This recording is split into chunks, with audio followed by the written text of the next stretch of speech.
Welcome to part 9 of the Basic Impetus How to Play series. In this episode, we're going to pretty much wrap up everything about missile fire. We're going to go into the fire table and the general modifiers, take a look at them closely and see how they work.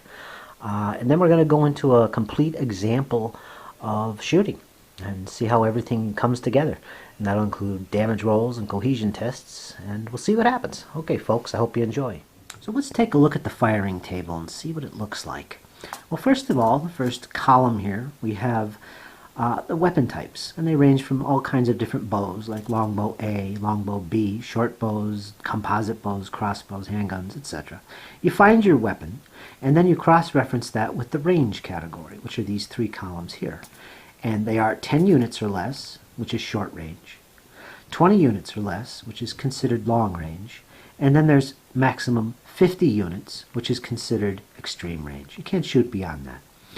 So what we do is we find our weapon, cross-reference it with the range to the enemy unit, and then we go down and we find the modifiers, if any. Like, say for instance, we're using longbow class B, and we're at a range of 15 units. Now, if we find it, here it is right here. And we can see right away there's a -2 against foot troops and a 0 modifier against mounted troops. So if our target was, say, heavy infantry, foot troops, I would suffer a -2 on my VBU, basically my damage roll. Now let's say if it was at 10 units or less, short range. The modifiers, the numbers here change. Against foot troops it's now 0, and against mounted troops it's now a +1. A little bit different. So that's basically how you read it. Now, there's really no special things here except maybe when you get to javelins and slings, who have a little note here that says their maximum range is 5 units. Okay, that's easy to remember. An artillery C class has a minimum range of 5 units. That's a class that's used by thrown artillery weapons as well, such as catapults and trebuchets. So little special notes for them. But otherwise, it's pretty self-explanatory how the table works. Now we come to the general modifiers, or the tactical or situational modifiers for shooting. And again, they're pretty straightforward and obvious. To run through them real quick, we have a -2 if the fire has moved or will move this turn, which we talked about earlier. -1 if the fire is disordered. -2 for indirect fire. Again, we talked about that as well. This penalty here does not apply if it's artillery that's thrown weapons, such as mangonels, catapults, trebuchet, things of that nature. They don't suffer that -2 for their fire. -2 when firing against skirmishers, light cav, or artillery. -2 when firing at units in the edge of a wood or similar terrain situations. So that tells us right away that if a unit is on the edge of a wood, you can fire at it, and its shooting will not be blocked. They will be visible. -1 when firing against Wagenberg. Penalty does not apply to artillery fire. And finally, we have +1 when firing against stationary war chariots, and +1 when artillery fires on pikes with a depth of 2 units. Now, this is basically what's called in Basic Impetus large units. And I'm going to describe that and go into detail about what large units are. But that modifier applies when firing artillery on them, or groups in column. So if I'm firing at a unit that's part of a group in a column, I would have that +1. And finally, Wagenberg, +1 again. All right, so that's the general modifiers for shooting. So these, as well as the modifiers for the fire table, is ultimately the number of dice we will roll when we make our damage roll. Now here's an example of some basic shooting procedures, and I will run through this completely with the damage rolls and cohesion tests. Now, on one side, we have these 4 units of bowmen. In this case, we have a skirmisher unit, short bow B. We have 2 units of missile troops who are armed with longbow B, and then finally a 4th unit of skirmishers with short bow B. And the enemy units, in this case, are going to be a heavy foot unit and a heavy cavalry unit. Now, let's just assume that the opponent has just finished his activations and his movement, and has moved both the cavalry and the heavy foot forward, ending their movements there, in preparation for the next turn when he wants to get to grips with these guys in close combat. Now, during my side's turn, with all my shooting units here, I decided to activate this skirmish unit right off the bat. Now, he's not going to move. He's going to let fly and see what damage he can do. Now, first of all, we got to check his arc and see what targets are available. He shoots 45 degrees from the front. That means both of these units, the enemy units, are in my front arc. And also, if I check the visibility, again, I would measure front corner to the closest edge of the target. So this area is clear of obstacles. I could see him. I could also see this unit if I measure from to the closest edge of the target unit. My front corners, yes, there's nothing there. So I could see both units enough to shoot at them. Now we go to priorities. Now the first priority is enemy units within short range, that's 10 units, or 10 centimeters in my case, that are to my front. And let's see, here's my front, and that unit is in my front. Not this one, but this one is. Now, if he's within short distance, which is 10 units or less, I have to shoot at him. And he is. He's at exactly 10 units. So this unit is the priority target. Okay, so we're going to open up and fire on him. Now, this unit has a VBU of 2. And we'll put this here as a little reminder. 2 VBU. Now, we're going to take 2 dice, and we're going to modify that. First, by the missile table.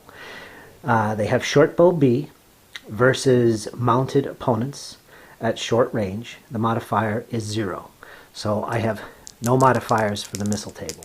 Now, as far as the general modifiers, there's no disorder, there's nothing special going on here, no indirect fire, so it's just no modifiers. So he's going to roll 2 dice. Now he needs double 5s or a 6. And he gets a 5 and a 4, which means nothing. So his shooting was ineffective. And I didn't declare any movement after the shooting, so he's done. Now at this point, I'm going to move over here and activate this second skirmisher unit, because what I want to do is I want to fire, preferably at this unit of foot, and then move. So I'm going to be taking a penalty of -2 for this. So he's next to activate, and I declare I'm going to move. First, or no, second, sorry. So he's going to fire. He's got a VBU of 2, once again, so we take our 2 dice. Now, in this case, the modifier for them against foot is a -1. So he would lose 1 from his dice. So he's only got 1 die now, considering the range and the target type and the weapon type. As far as the general modifiers, he's moving, which automatically applies a -2 modifier, which takes his 1 die down to 0. So he has no dice. That means that this unit's fire is totally ineffective. So no dice are rolled, unfortunately. Next, I do my movement. He moves 8 centimeters. And I want to move him this way with the sideways move, which does not disorder him because he is skirmisher. Now, my next turn, I'm going to activate these 2 units. Well, I could activate them one at a time or as a group, doesn't matter. They both want to fire, so I'm going to keep it that way. Let's start with this unit right here. Now this is longbow B. First thing we have to do is check his priorities and see who he has to fire at.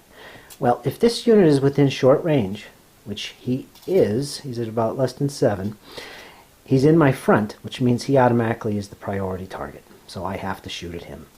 Now in his case, he has a VBU of 4, so I'm going to be rolling a mighty 4 dice in my shooting attack. Now considering it's short range, longbow B versus foot at short range is a 0 modifier. Situational modifiers, there is none.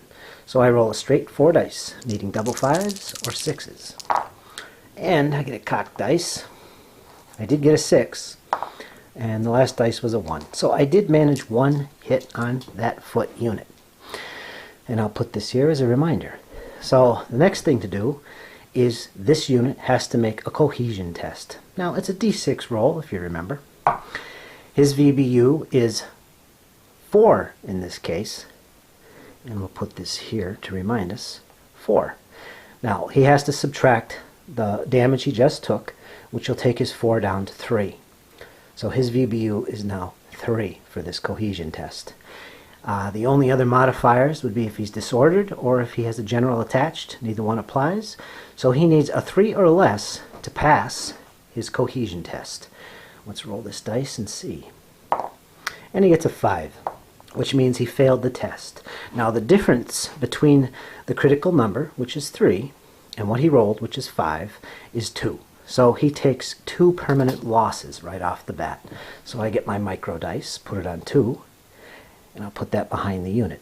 So his VBU from this point on in the battle is going to be 2 less than it started off with, which was 4. 4 minus 2 is 2, so his VBU is 2. Not very good. Next, he's also disordered, so we'll mark him as disordered. Finally, I have one more unit of longbows. Now, they also are going to fire. Okay, so the first thing we got to do is check our arc, which he's 45 degrees, he's in the arc.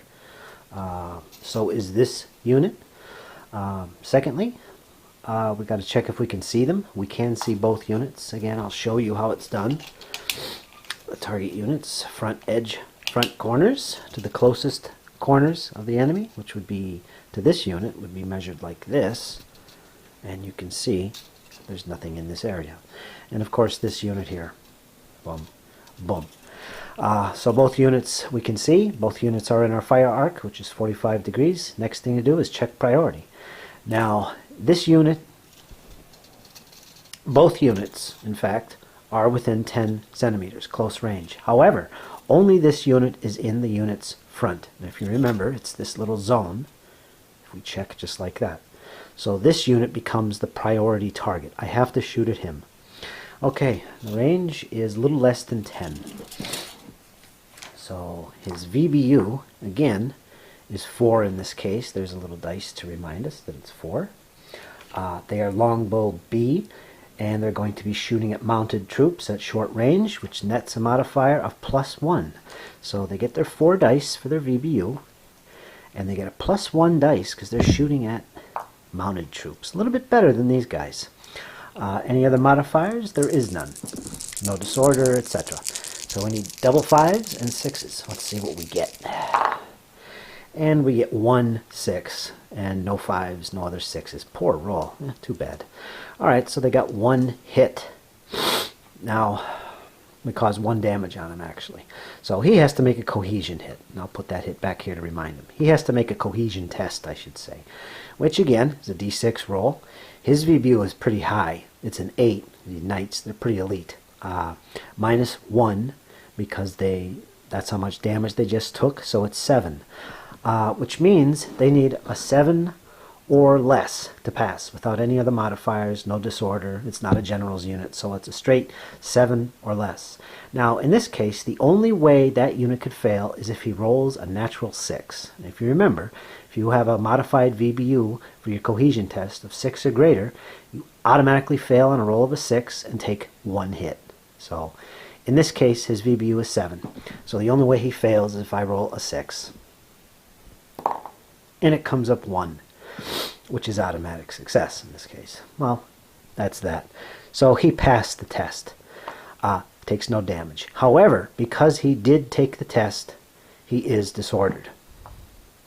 So that's a perfect example of how missile fire works in the game. Well, folks, that pretty much wraps up part 9 and our coverage of missile fire.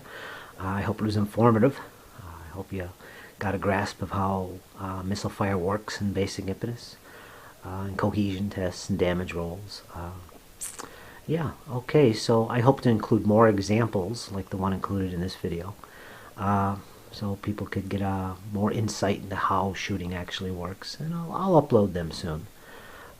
Okay, I guess in part 10 we're going to be going into close combat and covering all the details and nitty-gritty of that. So stay tuned. And again, I hope you enjoyed. If you have any questions about impetus in general or Basic Impetus, just let me know. Give me a message. Okay, folks, see you in part 10.